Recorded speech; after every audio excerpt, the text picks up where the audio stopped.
Have you ever wished you could be in another world? I have.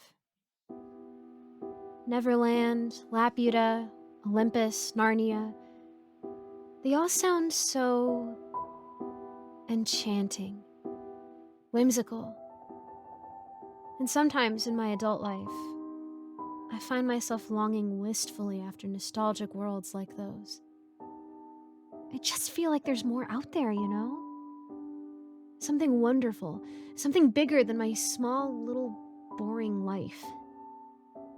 But no, there are no fantastical worlds in real life.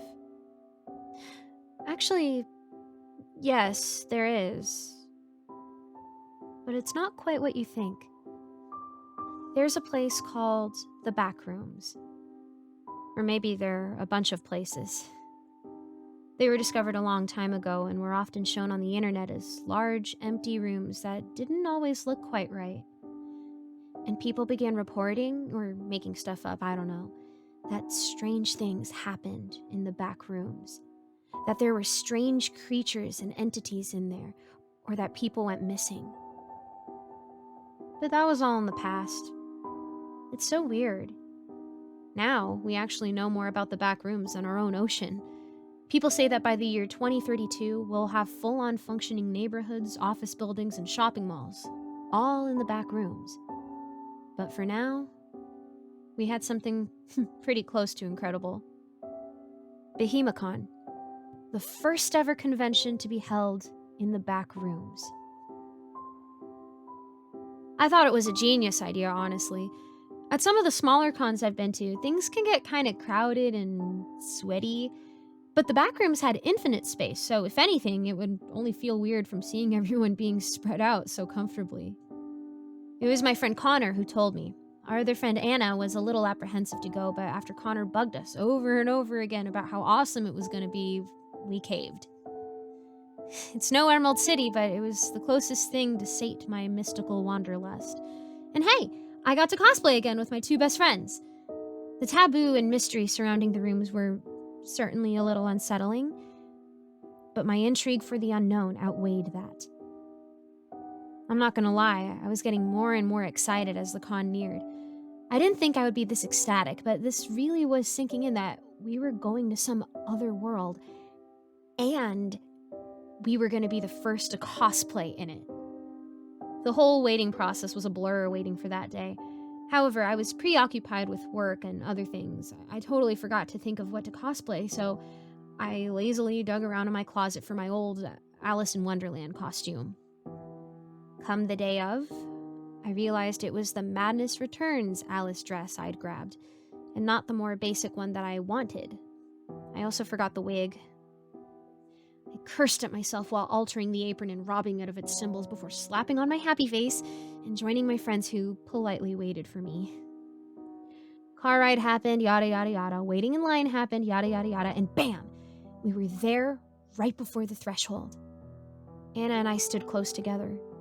As excited as I was now back to feeling unsettled about the whole thing. But that all changed when Connor nearly dove in, and I was brought back to my senses when Anna and I chased after him. And man, was Behemicon wonderful. No, not wonderful like Wonderland, but just in its own way. I never thought a room as big or spacious as this would be so fascinating. Or maybe that's because of all the cosplayers I saw. There were tons of people, but the space contained us all. Despite the sheer amount of people, there was still plenty of space to walk around without bumping into anyone, and this was just the first room. I gawked at everything we passed. The tall ceilings, the vendors, the strange staircases, the panel schedule, everything. It was all truly fantastic. Maybe it just felt good to be at a con again. I felt a little self-conscious in my altered Alice dress. I wondered if maybe people looked at me weird and thought I just couldn't decide. Typical me for not being able to exact a vision. I know it's not that big a deal, but still. It was the only cosplay I brought with, and I just wish it were coherent enough. Both my friends' cosplays were pretty polished, and I envied that. I wish my cosplay for the first Behemicon was perfect. The stupid thing with my costume bugged me so much I couldn't even focus on the voice actor panel I was watching. I just felt like everyone else at any moment could just look my way and think, wow, what a lazy version of Alice, can't even decide which one she wants to be. I'm usually better at this. I remember the petticoat at least. Oh well. All I had to do was just own it, and people wouldn't think anything at all. Anna and Connor seemed to be having a good time at least, so that's good. I wasn't about to bring the mood down with my pity party. Come to think of it, sometime after the panel ended, I nearly wandered off, looking at all the vendors' wares, and just came back to my friends as they finished a seemingly serious conversation. You guys go. I'm gonna stay and look. We can all help you look after lunch. Let's just not separate, please. It's fine. It's safe. Please, Con, They always did seem closer with each other than me. I can't afford to think like that right now. This is a fun place with fun people, and it's sure to be a fun time. I'm here with my two best friends, and we're cosplaying in the Backrooms. It's all great. I just realized how silly I am. Here I am sulking and treating this place like any regular convention when, no, it's Behemicon. I don't want to look back on this and feel bad. I want to make happy memories here with Con and Anna, and they've just informed me that we're going to lunch.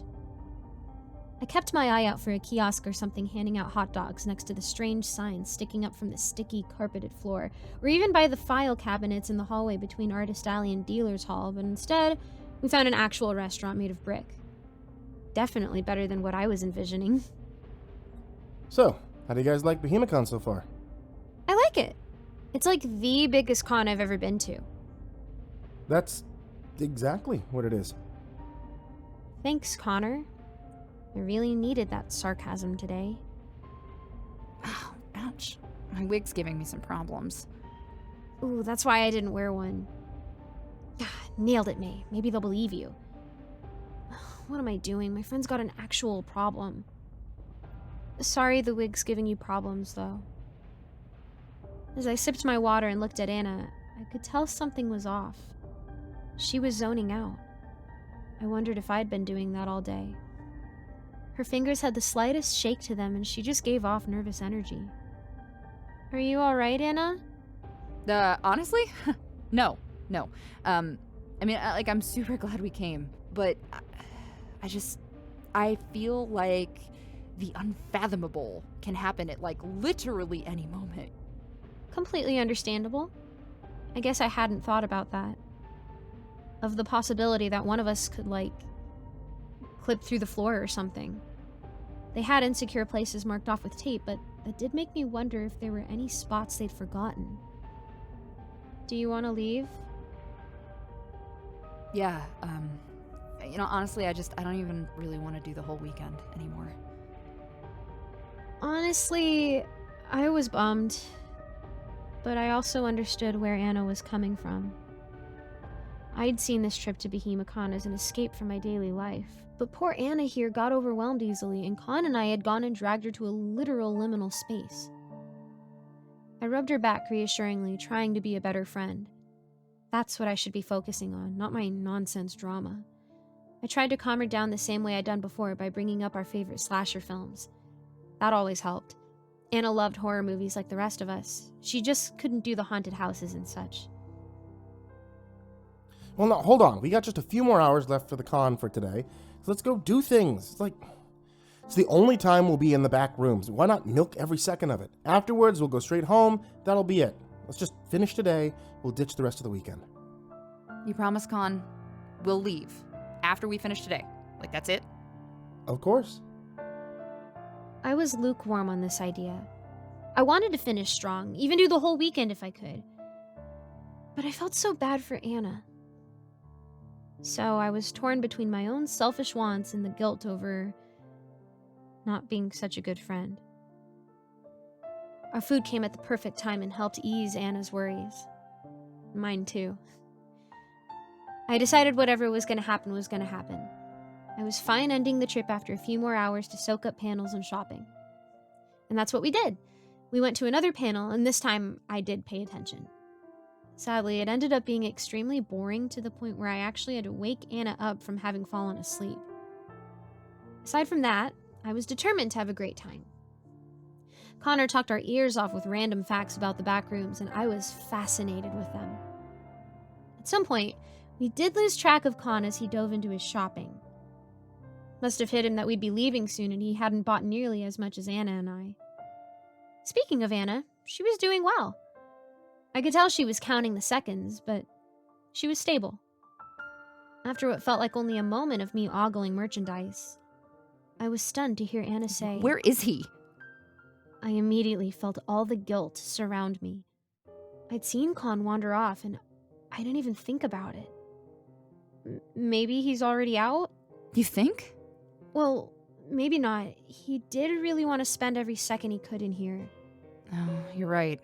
He wanted like art, right? Like, prints or whatever. Yeah, so he must be here. They just announced Behemicon was closing in 10 minutes. I mean, everyone else is starting to leave.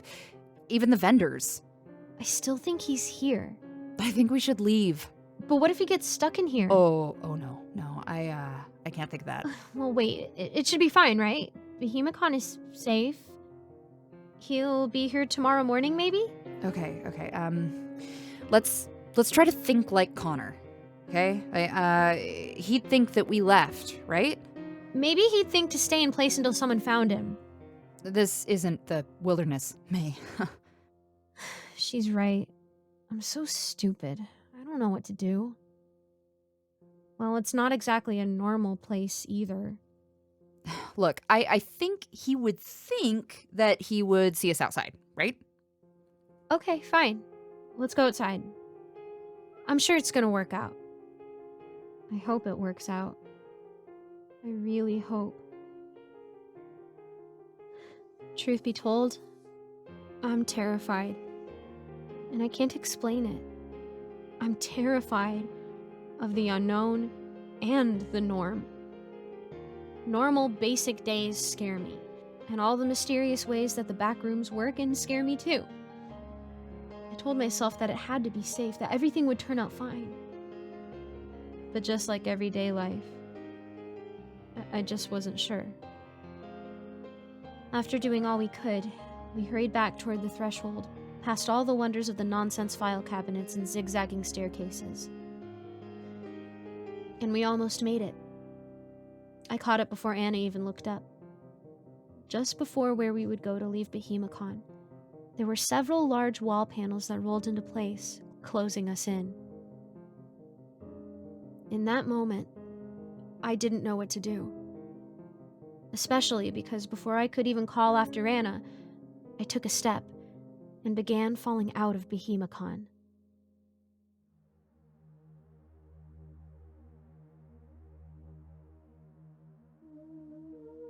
Down, down, down I fell. I thought for sure I was gonna die. Even after hitting the ground and checking myself for broken bones or blood, I thought I had died. But I stood up, apparently fine. My cosplay wasn't even damaged. Where was I? It looked like the woods somewhere. I could only guess I fell out of Behemicon and ended up in some nondescript forest. What do I do? Do I stay in place until someone finds me? I don't even know what forest I'm in, or in what state, or goodness, even country. I felt terrible for Anna being still stuck in the Backrooms. She's probably devastated just trying to find me.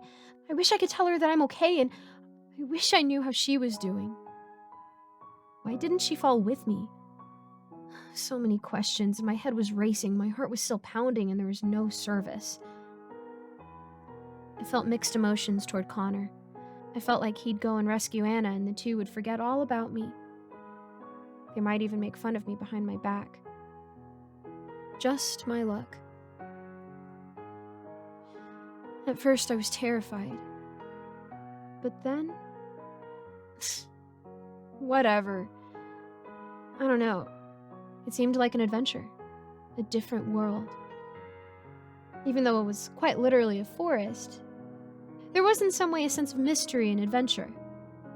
I didn't have to worry about work, and it wouldn't do to worry about people. And when I got back, no one would be mad at me for missing events because they'd be too busy asking me about how I survived and got back home. It wasn't my perfect fantasy, but it was definitely something that didn't happen to everyone. And even though I really was just lost in the woods, it certainly felt like a different world. And I had lots of time to think while finding my way home. I don't know much about the wilderness, but I certainly wouldn't be stuck in here for super long. All I had to do was keep going straight until I found a road or something. Then I'd hitchhike to civilization and call Con to let him know I got out, but Anna may still be trapped. I didn't want to dwell on any potentially worrying thoughts, so I brushed all of that off, knowing I couldn't do anything about the majority now. I kept wandering and wandering, careful not to slip or eat anything poisonous. I hummed to myself about some girly and fantastical nonsense, I forget. Eventually, I found a clearing, which is where I discovered her. It was a strange sight, just out of a fairy tale. In the clearing was a small, minimal playground, and in the center of the wood chips stood a ballerina who looked like she was straight out of Swan Lake. She was statuesque and gorgeous, with feathers and strands of pearls adorning her tutu. She was beautiful. I suddenly wished I had gotten into ballet when I was younger. "Excuse me," I said. "Do you know the way to town? Love your dress, by the way. Did you just perform?" She stared at me, and then said, "My dearest." Oh, whoops. Maybe she wasn't an actual ballerina. Maybe she was just some sort of role player or something. "Ah, my dearest," I tried to play along. "Dost thou know the way to the Renaissance Fair and perhaps a telephone?" Would you give me 9 of your bedazzling fingernails? What? Maybe it's a metaphor or something, like Shakespearean. Yeah, that made sense. "Dost, yes, I dost will." 9 ounces of your ruby blood? Why 9, I thought, but nevertheless, "Doth sure." And 9 of the colors of the rainbow?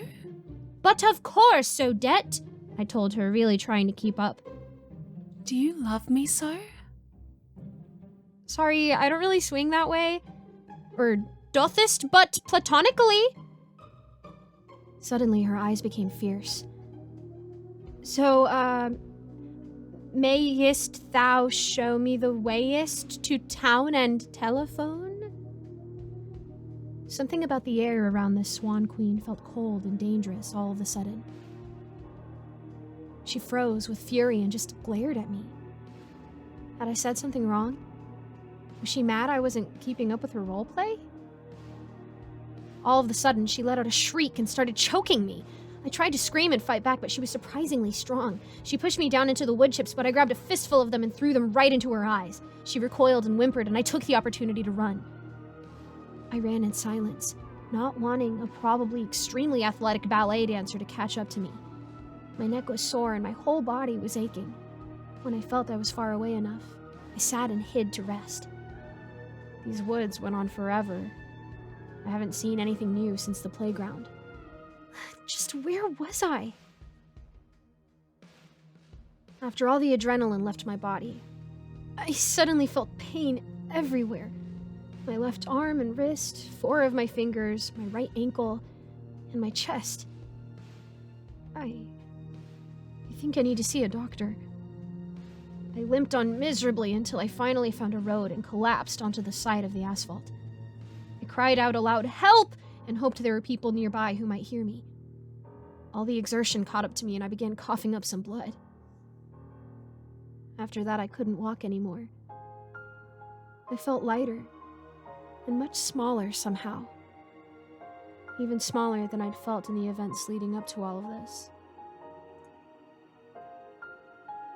I should have never gone to Behemicon. I should have never taken my friends for granted. I should have realized sooner that we don't have time for that, when we could be cherishing our time instead. Silly me. I thought about Anna, and I thought about Connor. I missed them so much. There wasn't a thing in the world I wouldn't give up to see them right now. I could only hope that they've at least reunited. And even if the only thing they can remember about me is how I messed up my cosplay, the fact that they're together is enough to make me happy.